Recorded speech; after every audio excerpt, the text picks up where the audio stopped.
Hunter's Legacy is one of those games that caught my eye immediately with its art style, and being a fan of action-adventure 2D games, I wanted to give it a try. But is this game the cat's meow, or does this kitty lose all 9 of its lives before the adventure even begins?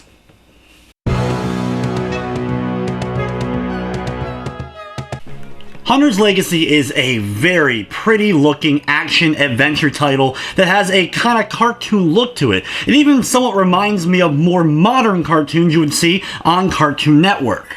In the world of Hunter's Legacy, the main race is an anthropomorphic cat people, and you play as the warrior Icky, who is the bravest warrior of them all, and is setting off on a quest to find the Fang of Alliance, which has been stolen by an evil sorcerer. While there is a tiny bit of story throughout the course of the game, most of it is had right at the very beginning when you first make it to the town of the game, where it basically works as your hub to go back to and replenish your health and buy some extra upgrades. Majority of the game though, you're going to be hacking and slashing, platforming, and a bit of puzzle solving as you go from area to area to try to find these orbs that can break down the barrier so you can enter the final castle. The game has a little bit of a Metroidvania to it, that sometimes you're going to get upgrades and new power-ups a little bit later on, and you can go back to previously explored areas to find a few secrets, mostly with the game's ores, which are needed in order to do the upgrades. You'll also find money throughout the game, but you'll need money and the ores in order to upgrade your sword, your arrows, or increase the total amount of health you have.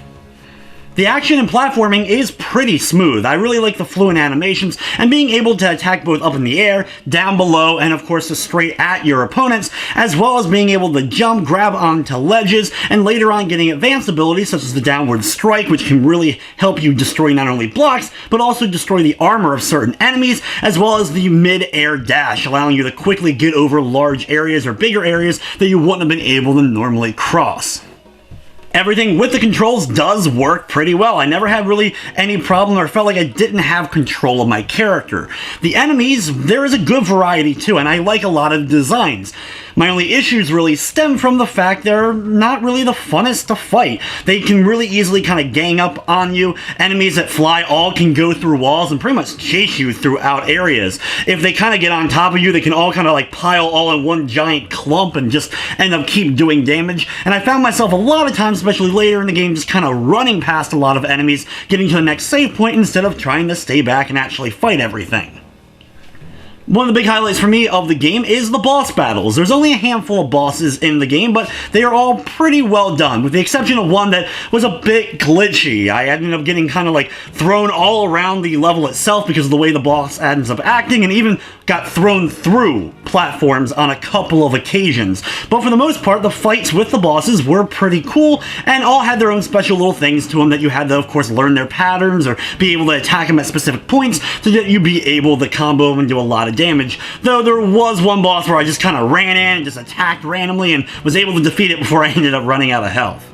Like I mentioned, there is a tiny bit of puzzle solving, but it really wasn't anything too difficult. The most difficult thing was kind of like aiming different cannons that you had to use projectiles to either blow open different walls or actually use these ones that would turn into bubbles and use them to ride up to higher areas. From the technical side of things, it ran pretty smoothly. There was some hiccups here and there. There was a couple of times where I would pause the game and then come back just a minute or so later, and the game would kind of stutter a little bit after unpausing the game, as well as there was some noticeable slowdown at a couple of key points, but it didn't really take away from my overall experience. The game thankfully also did not crash on me during my gameplay. Hunter's Legacy is available for $6.99 on PlayStation 4. It does not feature a full trophy list or platinum, unfortunately.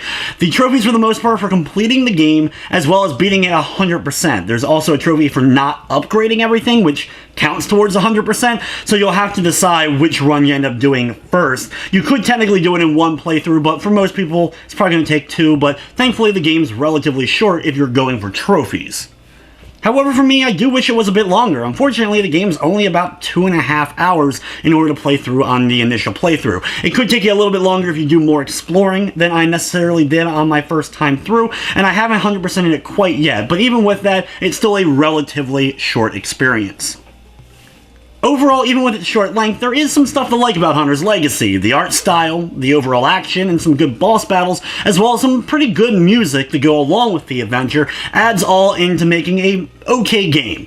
In the end, I'm going to be giving Hunter's Legacy a 6 out of 10. But anyway guys, that's going to wrap up this review.